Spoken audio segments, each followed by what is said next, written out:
Night fell early over the ancient Mediterranean. When the last light slipped behind the horizon, other lights rose.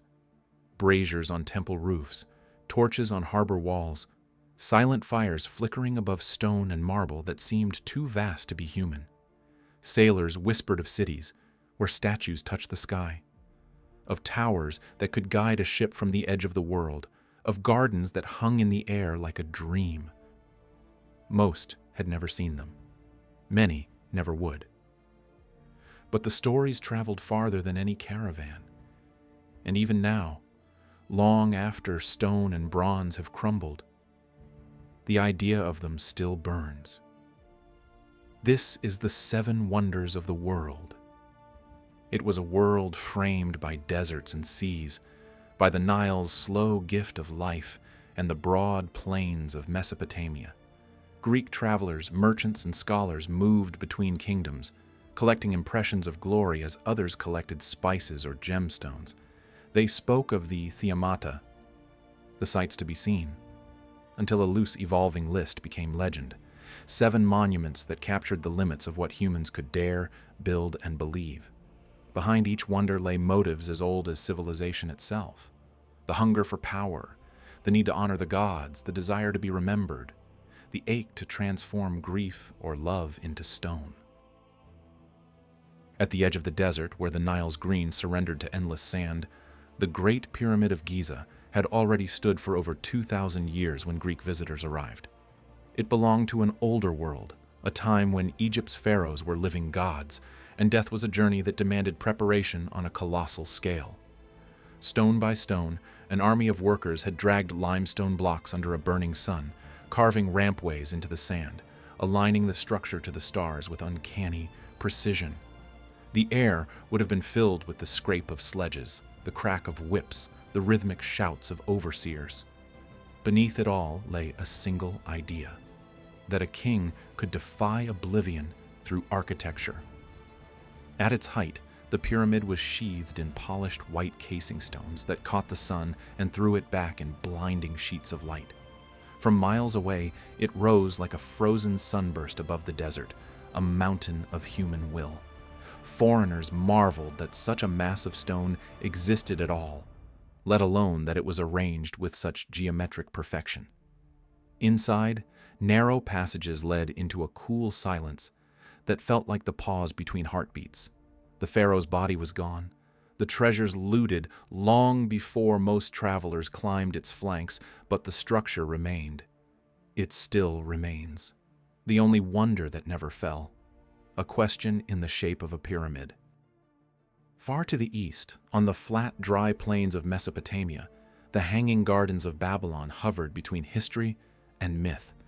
Ancient writers described terraced gardens that rose like a stepped mountain in the heart of the city, planted with trees and flowers from distant lands. Water in a land where water meant life was lifted by ingenious machines from the Euphrates, flowing through hidden channels to feed the roots above. Some said a king built them for a homesick queen, a living memory of the green hills she had left behind.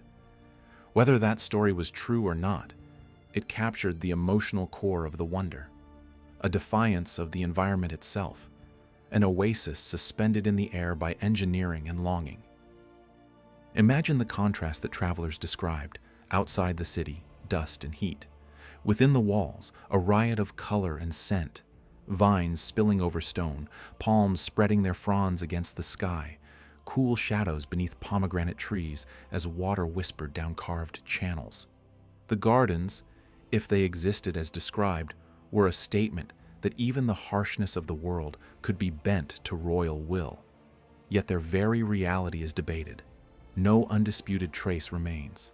The hanging gardens survive as a memory of what humans wanted to believe they could build, a wonder that may have existed more perfectly in the imagination than in brick and mortar.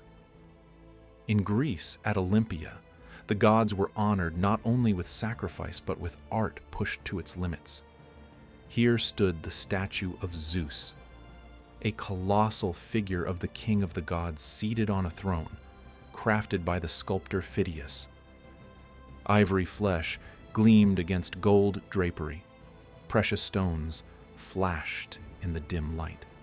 The statue sat so tall that it was said if Zeus had risen, he would have broken through the roof of his temple.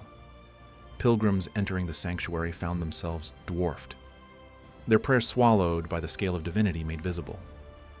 This was power as spectacle, a god who seemed alive, his gaze both serene and terrible. Across the sea in Ephesus, another deity received an even more extravagant home. The temple of Artemis rose with ranks of sculpted columns, a forest of stone that could shelter thousands of worshippers.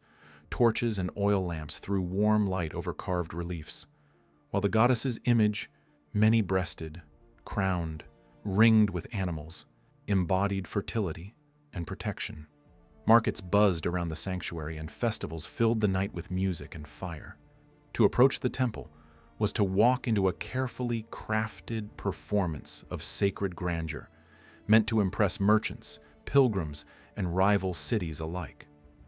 Faith and local pride fused until the building itself became a political and religious proclamation.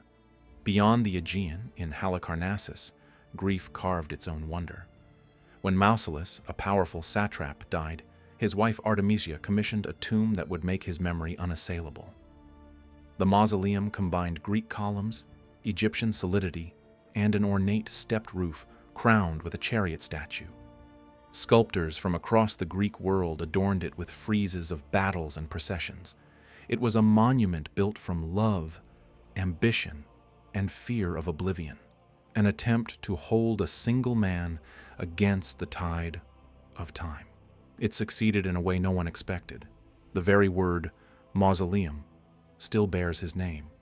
On the island of Rhodes, at the entrance to a bustling harbor, the colossus rose from the stone foundations like a titan called from bronze, forged from the melted weapons and armor of defeated enemies after a victorious siege. The statue of the sun god Helios turned conquest into symbol. Though smaller than later imaginations would claim, it still towered above the ships that slid past its feet, a shining assurance that Rhodes stood protected by its patron god. At dawn, when the first light caught its metal skin, it must have looked as though the sun itself had anchored in the harbor, blessing the masts and sails beneath. Farther south, where the Nile met the sea, Alexandria dreamed of ruling knowledge and trade alike. On the island of Pharos, the Ptolemaic kings built a lighthouse that pierced the horizon, rising in stacked levels, crowned with a fire and later perhaps a statue. The Pharos of Alexandria could be seen from far out at sea, its flame reflected by polished metal mirrors. To sailors, it was salvation, a fixed point in a treacherous world of currents and storms. To the rulers of Egypt, it was propaganda in stone, proclaiming that their city was the luminous gateway between continents, a beacon of power and learning. But no monument outran the forces that had shaped the ancient world in the first place. Fire, faith, and shifting empires began the long unmaking of the wonders. The temple of Artemis burned more than once, consumed by flames that turned cedar beams and painted ceilings into smoke. The statue of Zeus was dismantled, its sacred materials carted away, then lost to a fire in a distant land. Earthquakes shook the eastern Mediterranean, toppling the colossus and cracking the proud lines of the mausoleum. The Lighthouse of Alexandria, battered by tremors and waves, slowly disintegrated into the sea it once ruled. Babylon declined under new powers and changing rivers, its gardens, if they stood as described, vanishing with the walls that sheltered them. Only the pyramid endured, stripped of its polished skin yet stubbornly present, a lone survivor in a vast cemetery of vanished marvels. Their fall was not sudden but slow and uneven, a process spanning centuries. Stones from ruined temples were reused in new buildings. Fallen columns lay half-buried, their fluted shafts turned into quarries for humble homes. To later generations, the wonders became stories first, then puzzles. Where exactly had the gardens stood? What had the colossus truly looked like? Which fragments on the museum shelf once caught the light inside Artemis's sanctuary? The certainty of their existence gave way to layers of uncertainty, and in that uncertainty myth seeped in, filling the gaps with imagination. Yet the seven wonders never truly disappeared. They survive in fragments of marble and sandstone, in underwater ruins and scattered foundations, in inscriptions that still name temples long gone. They live in words, in ancient travelogues that praised them, in medieval manuscripts that copied their names, in modern textbooks and tourist brochures. The concept itself became a lens, a way for each era to ask, what do we consider worthy of awe? The list has changed: natural wonders, modern wonders, digital marvels, but the original seven stand behind them all like shadows, setting the standard for what wonder means. Today, travelers stand before the weathered blocks of the Great Pyramid, or walk the streets of cities that once held vanished giants. They peer into museum cases at carved reliefs torn from tombs and temples, trying to imagine the full structures they once adorned. Ships still cross the Mediterranean and creep along the Egyptian coast, guided by modern lights that echo faintly the lost blaze of the pharaohs.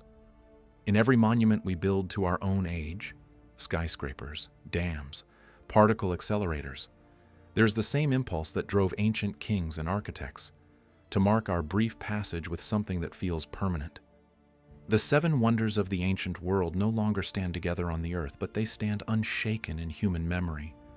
They are the ruins we carry inside us, half history, half dream, reminders that even the mightiest stone will fall, yet the desire to reach beyond ourselves endures.